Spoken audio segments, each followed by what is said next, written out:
Greetings, grade ones and Nose Creek Elementary. I have another one of my favorite stories. This is called Bubba the Cowboy Prince. It's a fractured fairy tale, which, if you don't know what a fractured fairy tale is, where the author takes a well-known fairy tale and changes it a little bit. So, as we read this, can you guess what story this author used to help her write the book? So Bubba the Cowboy Prince is written by Helen Ketterman and illustrated by James Warhola. The copyright is 1997 and it was published by Scholastic, and I'm reading this to the students at Nose Creek Elementary. I hope you enjoy. So, Bubba the Cowboy Prince, a fractured Texas tale.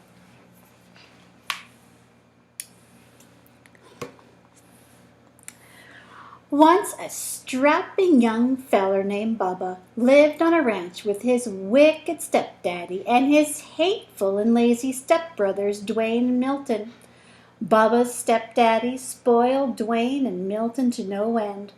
But Bubba worked from sunup to sundown, doing the chores of 3 ranch hands. Bubba never complained, though. He loved ranching.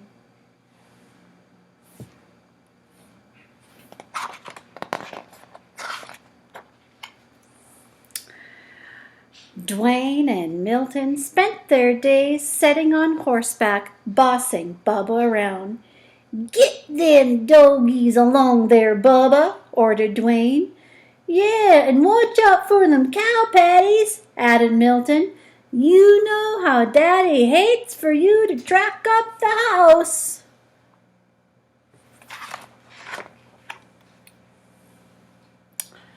Now, Miss Lurleen, who lived down the road a piece, was the purtiest and richest gal of the county. She owned the biggest spread west of the Brazos, and she loved ranching too. But it was lonesome work, and after a while she decided it was time for some companionship. "I aim to find myself a feller," she said, "one who loves ranching as much as I do. And it wouldn't hurt if he was as cute as a cow's ear either." Miss Lurleen decided to throw a ball. She sent invitations to all the ranchers in Texas.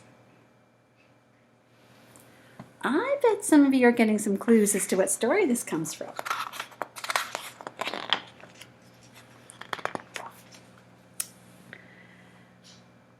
Soon the day of the ball arrived. Dwayne and Milton spent all day getting gussied up in their finest duds. Bubba about ran himself ragged waiting on them.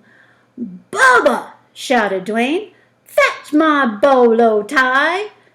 "Bubba!" shouted Milton. "Get my boots polished!" "Bubba!" shouted his wicked stepdaddy. "Brush them horses and wash that wagon!"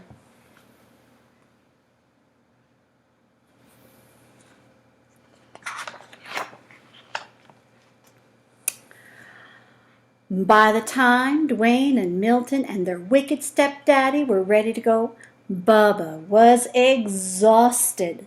Still, as they climbed into the wagon, Bubba asked, "Can't you wait for me to get ready? I want to dance with Miss Lurleen too." Dwayne and Milton and their wicked daddy hootered and hollered. "Why, you're sorrier than a steer in a stockyard," said Dwayne. "Can you imagine Miss Lurleen dancing with the likes of you?" said Milton. "Miss Lurleen wouldn't even wipe the dirt clods off her boots with that raggedy shirt of yours. You smell more like the cattle than cattle do."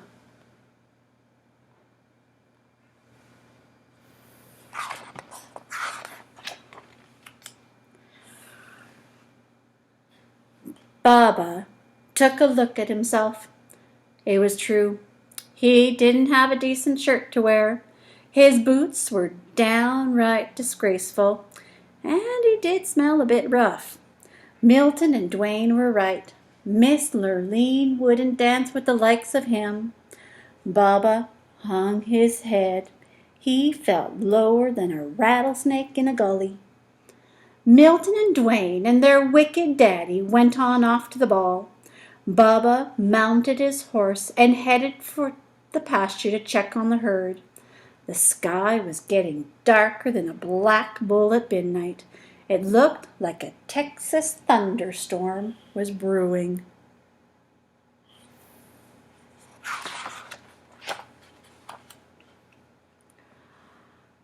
Baba had just arrived at the cow pasture when a bolt of lightning struck, knocking him off his horse. Baba was stunned for a moment, but when he picked himself up, he heard a voice. "Go to the ball, Baba," said the voice. Baba looked around.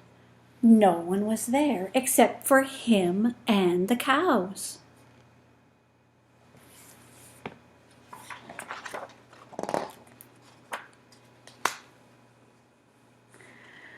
Now Baba figured he'd bonked the bejeebers out of his bean, 'cause the voice was coming from a cow.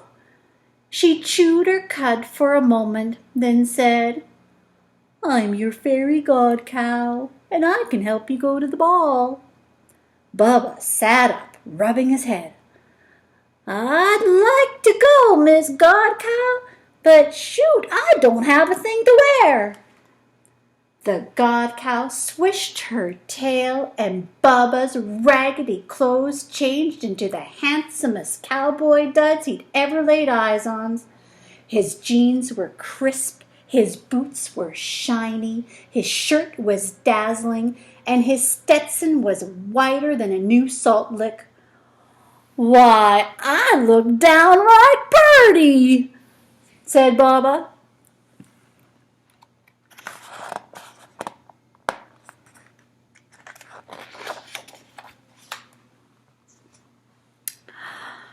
The fairy god cow swished her tail again, and a nearby steer turned into the most beautiful white stallion Baba had ever seen. "Now you go on off to the ball, Baba, and have a good time dancing with Miss Lurleen, but you'd best be home by midnight, 'cause that's when the magic runs out." "Yahoo!" shouted Baba, as he jumped on the white horse and galloped off to the ball. I am betting that you guys definitely know what story this is written after.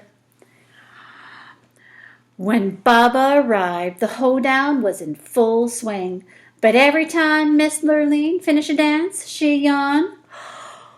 "Oh, there goes another $10 Stetson on a 5-cent head," she complained. "Where are all the real cowboys?" By the time it was Baba's turn to dance with Miss Lurleen, it was almost midnight. Soon as she saw Baba, Miss Lurleen's eyes lit up.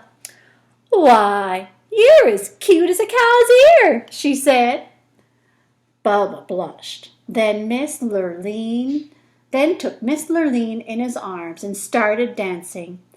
Dwayne and Milton turned purple with jealousy.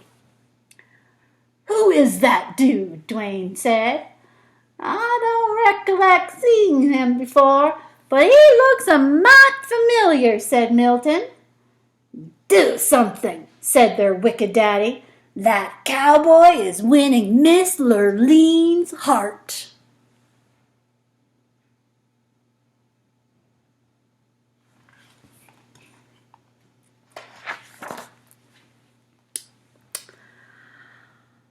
As it turned out, Milton and Dwayne didn't have to do a thing, because Baba and Miss Lurleen were in the middle of do-si-doing when the clock struck midnight.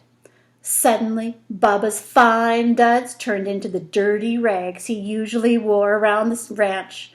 He looked sorry and he smelled worse. "What is that awful smell?" asked Milton. "Why, it's Baba!" shouted Dwayne. Baba turned 14 shades of red, apologized to Miss Lurleen, and ran out of the room. "Wait!" she yelled, chasing after him.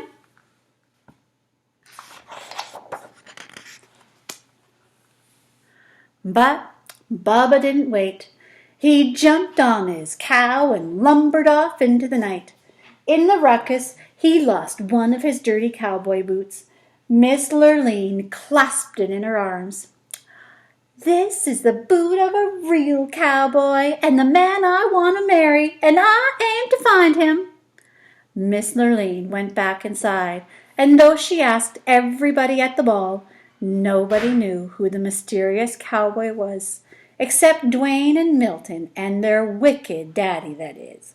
But they weren't talking.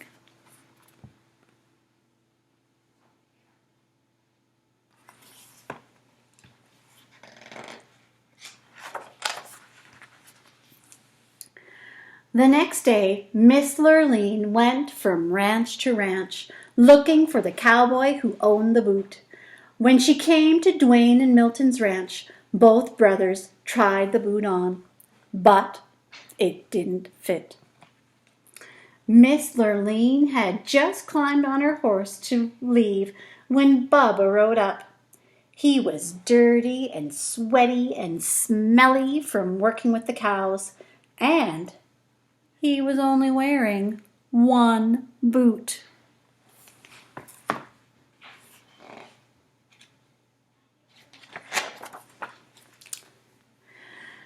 Miss Lurleen jumped off her horse and ran over to Baba.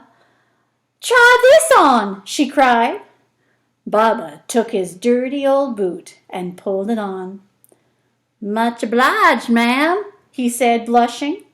It fit perfectly. "You're my prince and cowboy boots," shouted Miss Lurleen. "I'd recognize that smell anywhere. Marry me, cowboy, and help me work my ranch." Dwayne and Milton and their daddy threw chicken fits.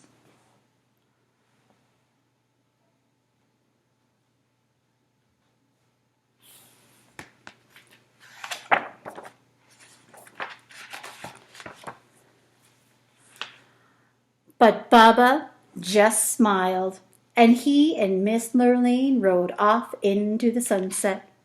They lived happily ever after, roping and cow poking and getting them dogies along. And that is the end of our story. Did you figure out what story this is based on? If your guess is Cinderella, you're right. I hope you enjoyed it. Until next time, bye.